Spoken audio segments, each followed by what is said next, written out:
This video is brought to you by patreon.com/worsttake. Get access to exclusive live streams and Discord servers, on-screen shoutouts, and early access to some videos when you join now. Help make sure that we can continue to make content like this by supporting the Patreon. Links are in the description down below.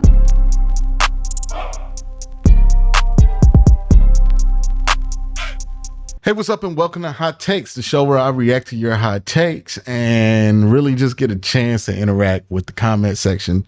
Let's get into it, man. First video is from ESPN host embarrassed himself. This is Chris Canty talking out the side of his neck about Cleveland and how the Browns got there. He really pissed off a lot of people, man. And I'm just going to point this out, man. Some of y'all who ain't from Cleveland, who aren't Browns fans, who feel the need to speak on this, I'm telling you right now, just don't. It's kind of like whenever people try to chime in on the whole Tennessee Titans, Houston Oilers thing. That ain't your argument, dog. The people of Houston feel how they feel about that for very justifiable reasons. Don't come in there trying to argue semantics with them folks, because this ain't about semantics. It's about culture. With this situation, it's almost even more unique than that, because Chris Canty was not just wrong on the cultural aspect of it. He was wrong on the semantics. Loud and wrong. Loud and wrong. And again, like I said in that video like 300 times, it's okay to admit that you just don't know some shit. It really is. People will like you more if you just admit you don't know some shit when you don't know some shit. But Wolf says, having lived through the loss of a team, clips like this anger me to no end. I vividly remember watching the press conference on Channel 5. I remember almost every detail of that time and how it made me feel as a fan. This guy has absolutely no clue about what he's running his mouth about. Yeah. And like, to make the argument that Browns fans drove the Browns out of Cleveland is just so stupid. Like, the normal bad argument that the Modells try to push out there isn't that the fans didn't support Cleveland, even though that's part of what they try to lie about. But they know nobody's going to believe that lie because they've literally seen this franchise be supported through some of the longest stretches of mediocrity you've ever seen in your life. So they know that lie is never going to sell. And the Cleveland Browns are always a number one priority. Even when Brown was here and the team was absolute dookie, we still cared about RG3 giving it a go. Like, that was still the number one topic. So, like, the argument that Browns fans did not care about the team anymore, that we was just not showing up to games, that might work for some other franchises. That does not fly for the Cleveland Browns. It doesn't pass the sniff test for most people. Normally the argument is, oh, well, the city fumbled the Cleveland Browns and Art Modell just did what he had to do as a businessman to keep his team. Not true. Art Modell was in the situation he was in because of his own bad decision making, and he wanted the city to bail him out. And the city was willing to bail him out, from what I remember, to a certain point. And then it got to a certain point to where it was ridiculous. So he shopped the team, and Baltimore was willing to pay whatever to get a team because they lost their team. That's what happened.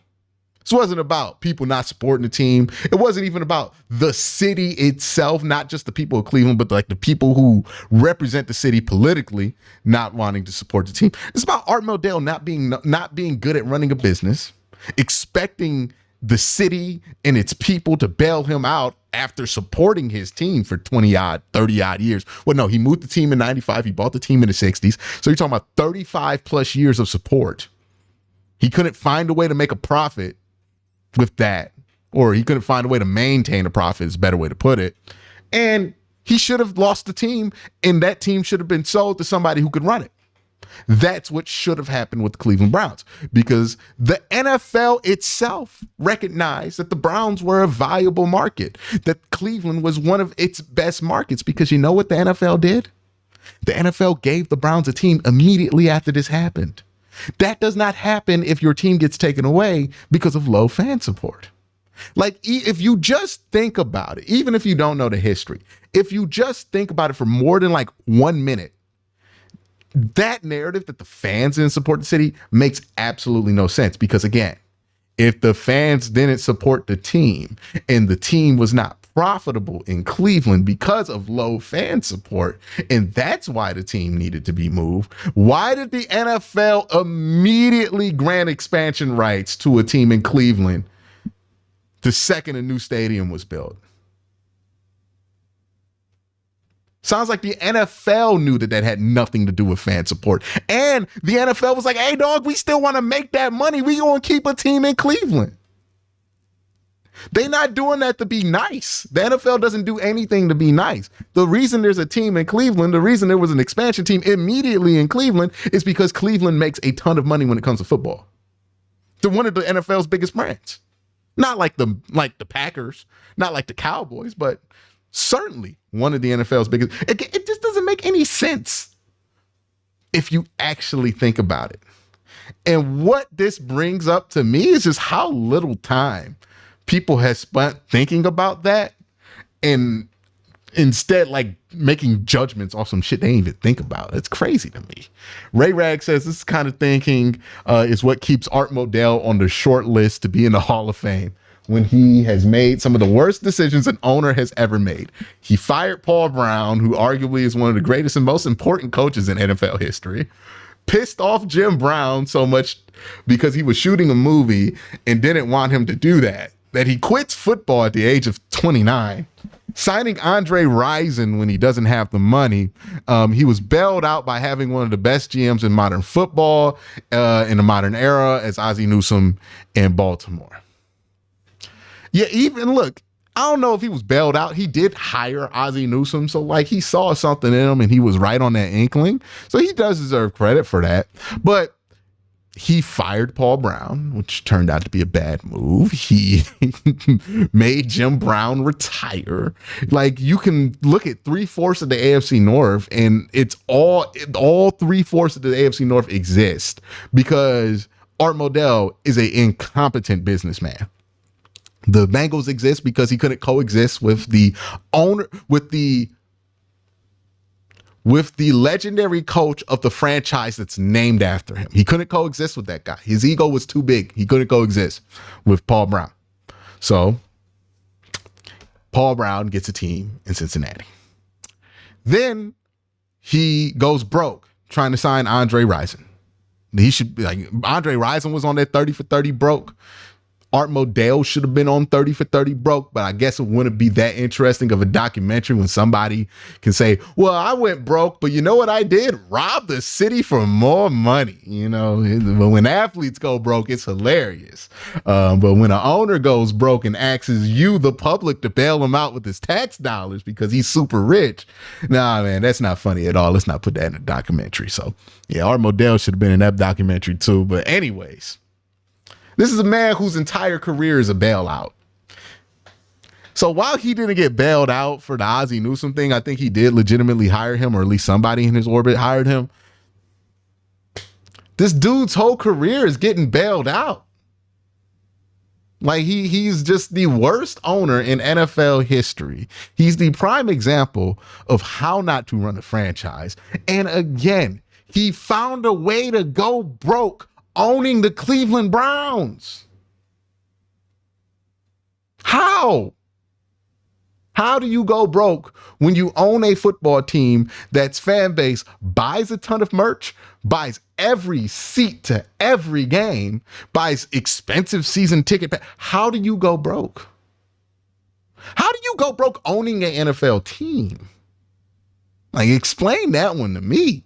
I know this wasn't like the modern era where it's impossible to go broke owning an NFL team now, but like even in the 90s, it was difficult. You went broke owning an NFL team, one of the most profitable NFL teams. That's not Hall of Fame. Putting Art Modell in the Hall of Fame is like throwing Jimmy Garoppolo in the Hall of Fame because he went to a Super Bowl, guys. Don't think about how he got there, but he went to a Super Bowl. Hell, well, why we had to throw Nick Foles in Hall of Fame too, right? He would be more deserving than Art Modell. Because you know what Nick Foles never did? Destroy two different franchises. Had to get the Ravens' pride out of his hands before he destroyed the Baltimore Ravens. Awful owner. Awful owner. Look, man, you say what you want about Jimmy Haslam, Al Lerner, whoever owned the team. Hell, you say what you want about Dan Gilbert. They're not as bad as Art Modell. Nicole says, Chris Canty played for the Ravens. I'm not exaggerating when I say this. Every Ravens fan I've ever talked to about the move believe Art was completely without fault. It doesn't surprise me that their players would be brainwashed. I mean, it doesn't surprise me that people in Baltimore don't know what's going on. I mean, it does, because to me, this is like part of growing up in Cleveland. You learn that story very early. So like when something that fundamental to you is not even remotely understood by people in Baltimore, yeah, it is kind of shocking. But they don't know. They don't really know.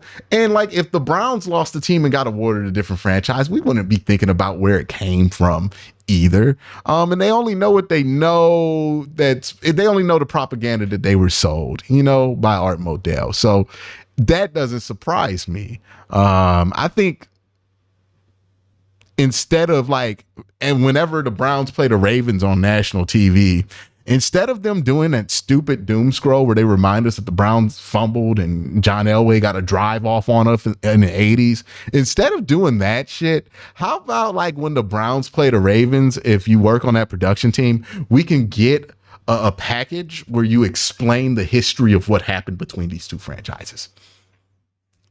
Instead of showing us the same damn 5 plays over and over again. I would appreciate that. And that got me heated. What Nick Chubb just did insane. All right, now I'm happy again. We talking about Nick Chubb. Tom says, heavyweight range of motion, balance, cartilage must be all good. He looks 85% back to me. You don't do those things if you have pain in that knee. Let's go. Nick Chubb is a freak of nature, man. That is the literal only way to describe it, dog. He is also another thing to point out, because I think this got lost. Because when they dropped the original news that Nick Chubb's ACL did not tear, but then you heard that Nick Chubb got ACL surgery, a lot of us assume, that first bit of news that they dropped in that press release, the Browns, was not true. He did tear his ACL. But what it sounds like is he did not have to do an ACL reconstruction. He just had to do an ACL repair because it wasn't completely torn. So not only is Nick Chubb a freak of nature for coming back from this injury as fast as it looks like he's going to come back from it, he's a freak of nature because he took that hit from Minkah Fitzpatrick and it didn't tear his ACL. It tore it a little bit, but it didn't tear it completely to the point to where it needs a reconstruction surgery, which would have been a super long timeline. Incredible stuff, man. That man is made out of vibranium. Flashbacks says right here, most people can't even squat that much anyways. His recovery is going much faster than I originally anticipated. The man is incredible. Over 500 pounds for reps after a very devastating knee injury, only 8 months after surgery, is making me motivated to get back into the gym and taking time off as well because of injury. Yeah, man. Hey, dog, I would just say it's great to be motivated and get in that gym. But be safe. You not Nick Chubb. We are all not Nick Chubb. There's one Nick Chubb. His name is Nick Chubb. You go to that gym trying to be Nick Chubb, you're going to be in the hospital. Okay, so use that motivation. Have that motivation. Get to that gym. But when you're picking up that plate, don't ask yourself what would Nick Chubb do. Just do what you do. You know what I mean? You got a plan. If the plan is to put 35s on that bar, put 35s on that bar. The plan is to put a couple plates on that bar, put a couple plates, but don't push it. You're not Nick Chubb. When Nick Chubb tries to be Nick Chubb, he ends up going viral on social media because he's Nick Chubb. If me or you try to be Nick Chubb, we end up in the hospital. Maybe been going viral on social media for all the opposite reasons, because we not Nick Chubb. This one Nick Chubb. God made one of those. I truly believe that one. Miles says, the national media loves to say Watson is the X factor to this team being good. Although he has a lot to prove himself in Cleveland, Chubb is the real X factor. If he can be himself again, QB won't matter, and the Browns will be better than everybody in the AFC not named Kansas City. I think it's a combination of things. I think Nick Chubb is being really forgotten about by a lot of people and written off by a lot of people, and I don't think that's the best play. But yeah, Nick Chubb is as big of an X factor as Deshaun Watson. They're both significant X factors. But getting back Nick Chubb, that's a huge benefit for this Cleveland Browns team, right? We know that to be the case. We know if Nick Chubb is healthy, he's going to be a huge benefit to this team. Deshaun Watson's a little bit of a different story. We're still trying to figure out what he's going to be to this team because we haven't seen him enough yet. But with Nick Chubb, you know, hey, you get him back, that's going to be serious. There's no question about it, really. So next comments come from the Jerry Jeudy video. My guy says, if Jerry J was so toxic in Denver, then why would Andrew Berry and company pick this dude? After Odell Beckham failed experiment and the Deshaun Watson controversy, why bring him in? I didn't see this trade coming because I don't always follow players' careers from college to the NFL. But I borderline heard some noise from Jerry Jeudy, not like Hill, Odell, Samuels, Cup, or Jay Chase or T. Kelsey. Was it bad luck or playing with a bad quarterback in Russell Wilson? I'm not loving it in love with Jerry Jeudy or many wide receivers from Alabama, including Coop. They don't overwhelm me except my cuz by marriage, Ozzie Newsome. All right, you got that Ozzie Newsome flex in there. You know, you got that one in there. Here's what I'll say. With Jerry Jeudy, I don't know if he was toxic in Denver. It doesn't seem like his teammates felt like he was toxic. And I think that's the only real barometer you can use. So I don't think Jerry Jeudy was toxic. What I do think happened was that he was in a toxic situation in Denver. And I've had this happen to me at plenty of workplaces. I'm pretty sure you at home have had this happen to you. But you can work somewhere that is so bad for you that you become a gremlin, a horrible person to work with because you hate it there, right? And you do become toxic. You know, it's about the situation you're in as much as anything. And I think Jerry Jeudy was in a bad spot.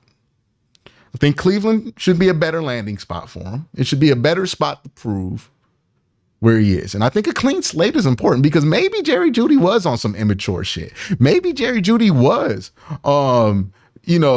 toxic.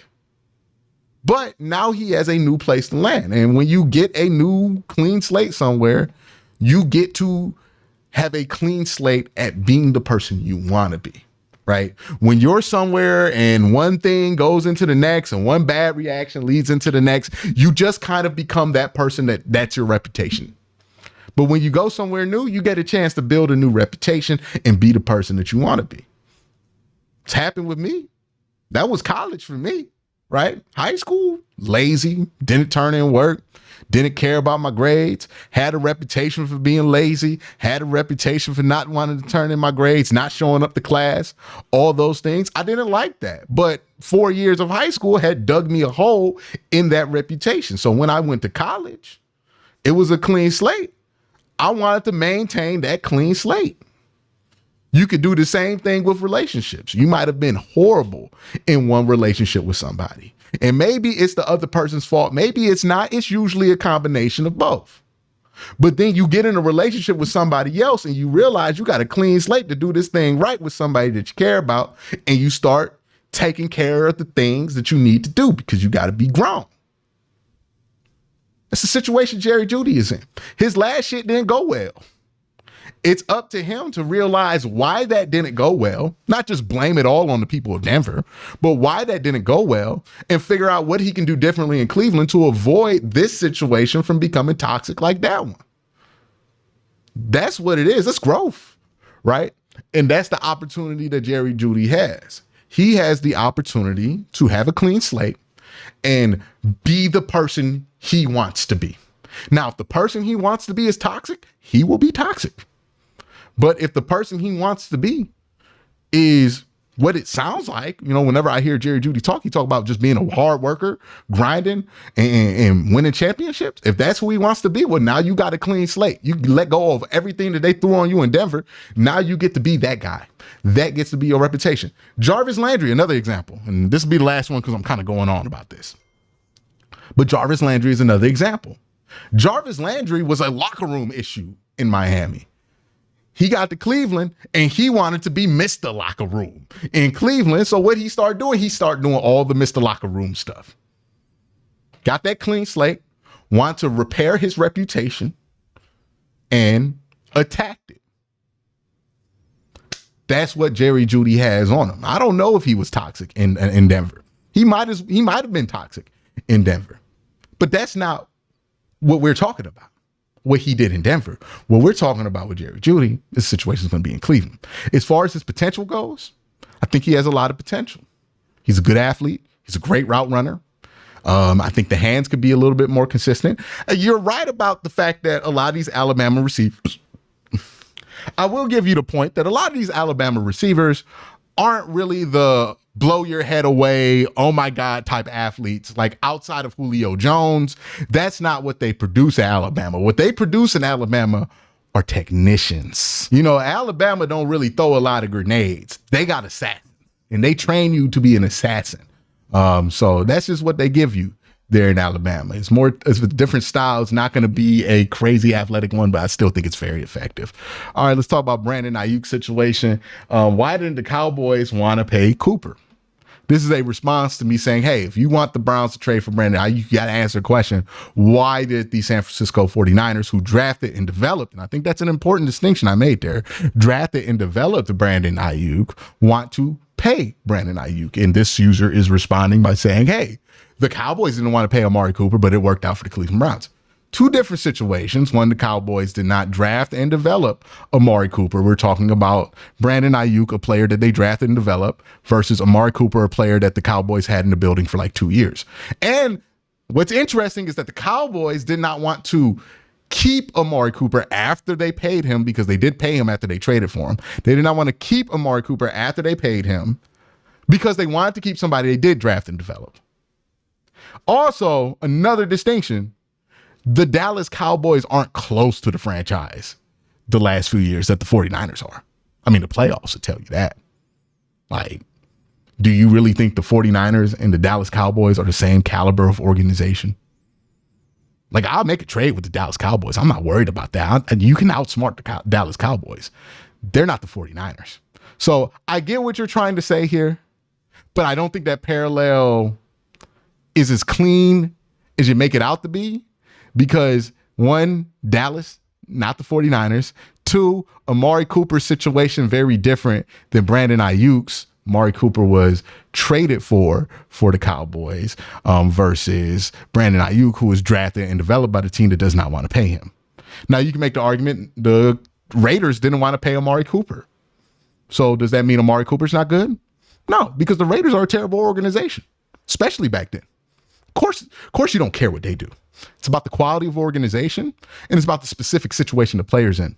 And that's what I was saying. So I don't know if that you were just making a meme there, doing a joke, but in case you weren't, and you were looking for why I feel differently about those two, that's the explanation behind it. My guy Monk says, could just be the supporting cast around him being good enough to support his departure, much like Hill in Kansas City. Additionally, wide receiver draft classes are deep these days. Doesn't always mean there's a knock on the player. Here's where I make the second point that I made in that video. My point wasn't just, hey, if the 49ers don't want to pay Brandon Ayuk, that must mean that Brandon Ayuk's not good. It's not the only point I made. My point was, either the 49ers think that Brandon Ayuk is not that good, that he is overrated, and they don't want to pay him $30 million a year, or they think that wide receivers aren't worth $30 million a year. Either way, whatever answer to that question is true should really make you ask yourself, should you be paying a wide receiver $30 million a deal? Because you brought it up right here in your question. The Kansas City Chiefs traded Tyreek Hill, and they won 2 Super Bowls in a row. The Miami Dolphins had Tyreek Hill for 2 years. He's put up career numbers both years. They have not gotten out the first round. Correct me if I'm wrong. Maybe they got out the first round the first year. But they have not been a serious threat to win a Super Bowl. Meanwhile, Kansas City, with no wide receivers and one Pat Mahomes, Super Bowls, 2 of them. Now you make the argument, it's Pat Mahomes. And I would agree with that argument. It's Pat Mahomes. But the premise of paying a wide receiver $35 million a year is that if you have a $35 million wide receiver, you don't need Pat Mahomes, right? That is the entire premise of justifying paying a wide receiver $35 million.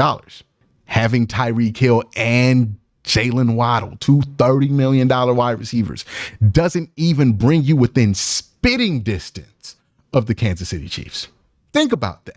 They pay $60 million at wide receiver. They have a quarterback who's not terrible in Tua Tagovailoa, and they can't even get within spitting distance of Kansas City, who's throwing the ball to nobody.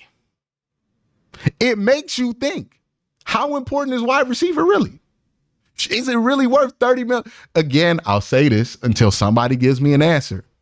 Who's the $35 million wide receiver that's going to make the Miami Dolphins competitive in the playoffs with the Chiefs? Who's that guy? Where is that guy? Why are we paying him $35 million a year? I'm not mad that they getting paid. I'm just asking some questions about, like, does it make sense? And that's the point. I think the 49ers have made the determination that shit don't make no sense. Or at least they want to make that determination. They might cave and just sign Brandon Ayuk because they want to keep Brandon Ayuk. That's the question I got. You could pay all these wide receivers $35, $45 million. It's not the same as having one Pat Mahomes with nobody. It's not even close. That's the point. So that's what I meant. So even if, like Felonius says, even if the 49ers thought process is, hey, man, we have enough to support Brock Purdy that we don't need a $30 million wide receiver in Brandon Ayuk. So let's trade him. My question is, if the 49ers don't feel like they need Brandon Ayuk because they have enough around Brock Purdy to be competitive, why is that math any different for the Cleveland Browns? Why do the Browns need Brandon Ayuk to be competitive if they don't need Brandon Ayuk to be a Super Bowl contender, right? If it's really that reliant on the quarterback, then it's really just about Deshaun Watson playing well. Not necessarily about getting Brandon Ayuk and swapping him with Amari Cooper. That's my whole point on that. I really don't know if wide receivers are worth that much money. Like, we do this with running backs, but we need to start asking this question about wide receivers. We don't do it enough. If Amari Cooper holds out the entire season, do you still have to pay him? No. And Amari Cooper's not going to hold out the entire season. But man, Amari Cooper is not in this to lose money. Amari Cooper's going to play this year, and he's going to play like a man who wants to get paid. Like, even if he doesn't get a contract. He's either going to play like somebody hitting in the free agency, or he's going to play like somebody got a new contract. That's really what it is. Trust and believe, Amari Cooper's going to play this year. He wants his money. He's going to sit out of camp as long as he can sit out of camp, but he going to want his money, dog. And who knows what the Browns figure out, but Amari Cooper not stupid. Amari Cooper a businessman at the end of the day. We need to talk about Wyatt Teller and Joe Bitonio. This video, the next set of comments. I was saying this the whole season. People were so focused on Jed that they couldn't see the glaring issues that Wyatt Teller had. The Steelers game was absolutely destroyed. If Teller doesn't have a good tackle play next to him, he is average below, especially in pass blocking, but nobody wants to see it. I think the issue with Wyatt Teller isn't that if you have a tackle next to him, he's going to be great. And if you don't, he's going to be bad. I think Wyatt Teller just gives you a wide range of play. And when I say that, I mean, either Wyatt Teller is giving you one of the better reps that you're going to see all day, or Wyatt Teller is just completely getting blown by. Like, the thing that makes Joe Bitonio's decline more tolerable is when Joe gets beat, he gets beat slowly. The thing that makes Wyatt Teller's decline a little bit more concerning is when Wyatt Teller gets beat, he get beat. Now, when he wins, but he gets beat bad a lot. And it's almost like a home run hitter, right? Either he's hitting a home run or he's striking out. And we really just need Wyatt Teller to hit some damn doubles. We need the consistency more than we need the home run power. We got enough home run power. We need the consistency. And that's the issue with Wyatt Teller, is that he's been a home run hitter the last few years. I think he got in love with this whole pancake thing, and he sells out to get pancakes a lot, and it's hurting him, to be honest. It's making him less effective on the field and less helpful to winning. So hopefully he corrects that. But that's it for Hot Takes. Y'all have a great day. Have an even better night. Peace.